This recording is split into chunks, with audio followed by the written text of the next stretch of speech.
Donald Trump's election as President of the United States was marked by promises that would profoundly reshape the country's approach to trade and foreign policy, especially with major North American partners. Among the most widely debated promises made during his campaign was his vow to impose a 25% tariff on goods imported from both Canada and Mexico, including crucial goods like crude oil. Canada and Mexico, two of the United States' most significant trading partners, provide a large share of its energy needs, specifically oil, making this promise a high-stakes political maneuver. The measure was framed as a protectionist policy, intended to bolster American manufacturing and address perceived trade imbalances. Yet this drastic approach brought many to question whether the economic consequences would outweigh the intended benefits. What was certain, however, was that the introduction of such tariffs would place substantial strain on North American trade relations. Shortly after President Trump was sworn into office, he moved quickly to put this promise into action, reaffirming his decision to implement the 25% tariff by February 1st, a date rapidly approaching. But this wasn't the only significant step that the president took on his first day in office. Another impactful move was the reinstatement of over 8,000 members of the U.S. military who had been dismissed under a mandate requiring COVID-19 vaccination. The reinstatement decision carried with it provisions for these soldiers to receive back pay.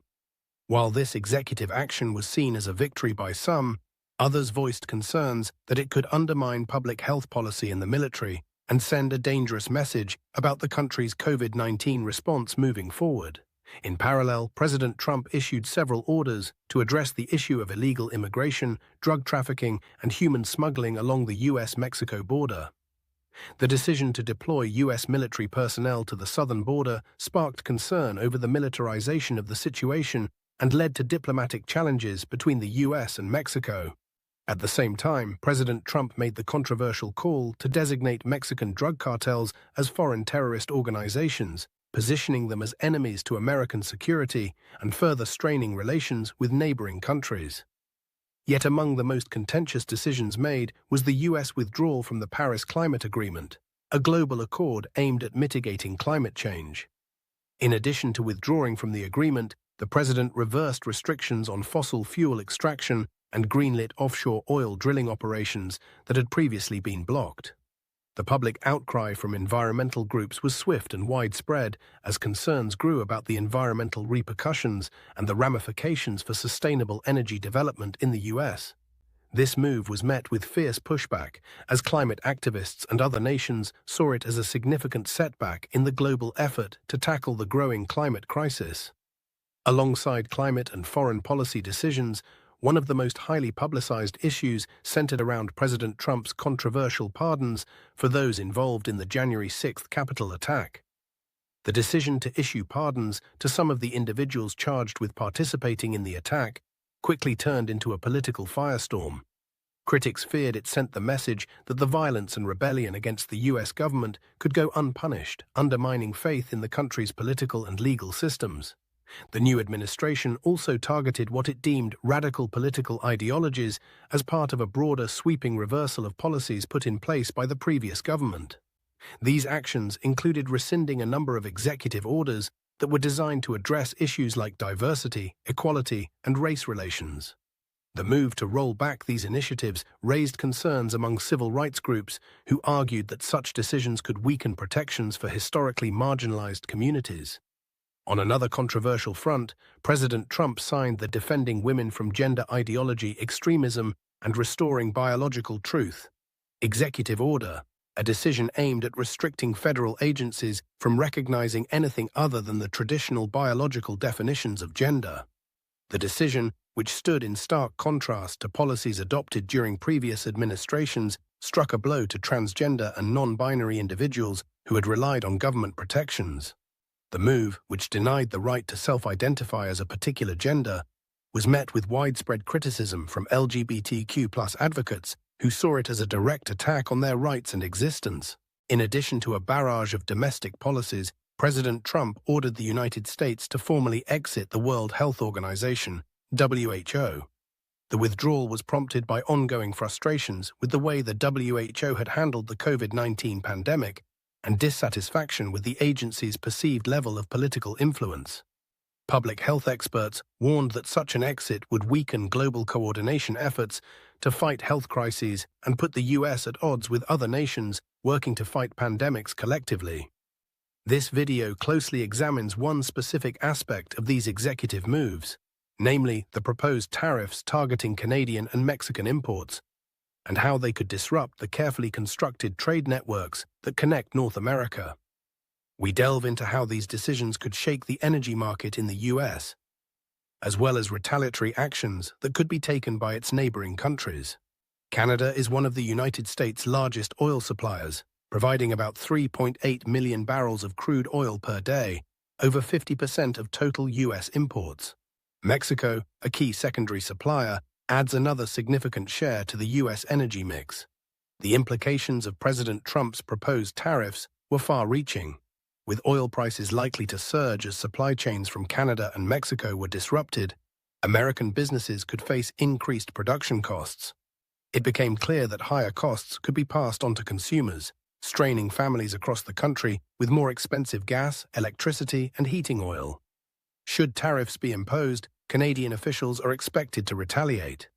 Alberta's Premier Danielle Smith, for instance, warned that any substantial tariff on oil exports could have severe consequences for her province's economy, with considerable job losses and a dramatic decline in provincial revenues from oil taxes. Alberta depends heavily on its oil industry, and its ability to economically compete on the global stage is dependent on consistent trade with the US. Despite these reservations, other provincial leaders, such as Premier Doug Ford of Ontario, have argued in favor of retaliating against the US in some capacity, notably by halting electricity exports to American states such as Michigan, which receive significant power from Canadian sources. Although such a move would likely escalate tensions, Ford's argument centers on standing up for Canadian industries that might otherwise be adversely affected by the introduction of tariffs.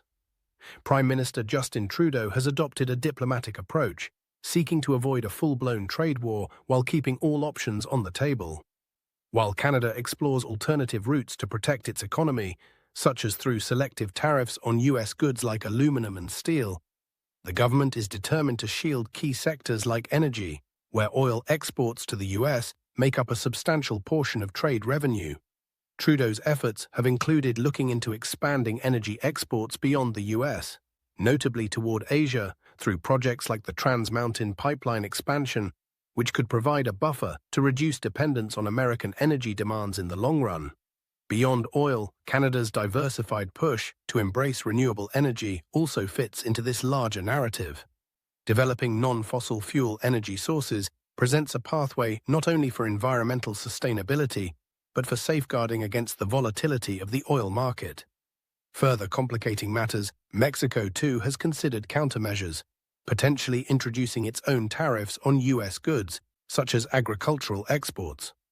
Should the US implement the 25% tariffs, President Andrés Manuel López Obrador's administration has openly stated that it would retaliate with corresponding levies on products like American pork, corn, and beef. This sort of tit-for-tat retaliation could destabilize a massive chunk of the US-Mexico trade relationship, further threatening the job market in both countries. While Mexican officials have signaled that they hope for a diplomatic solution, the implementation of protectionist policies risks upsetting the fragile equilibrium of trade relations between the two nations.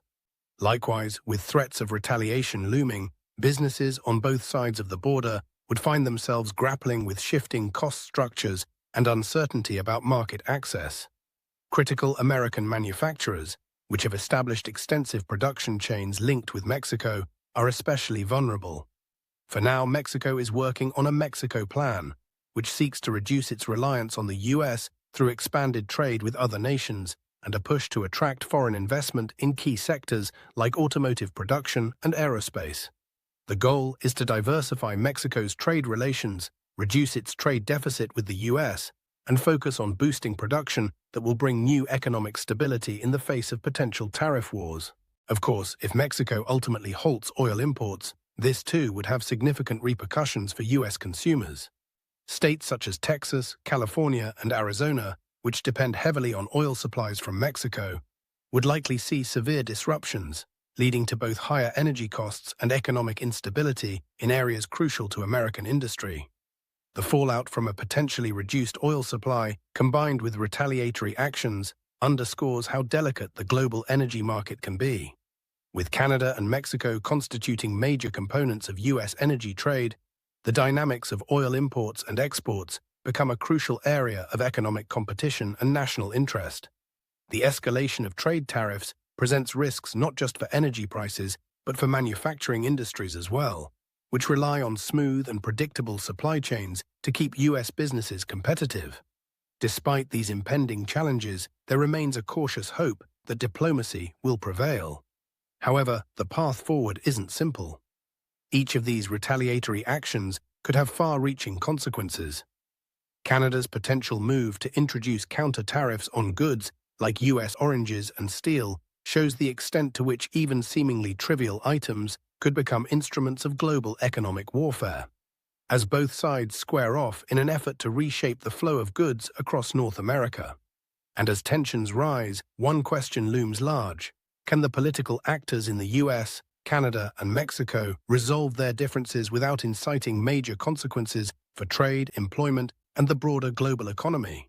With global power dynamics shifting, it's essential that political leaders carefully consider every move to ensure that tariffs don't set the stage for an economically volatile future.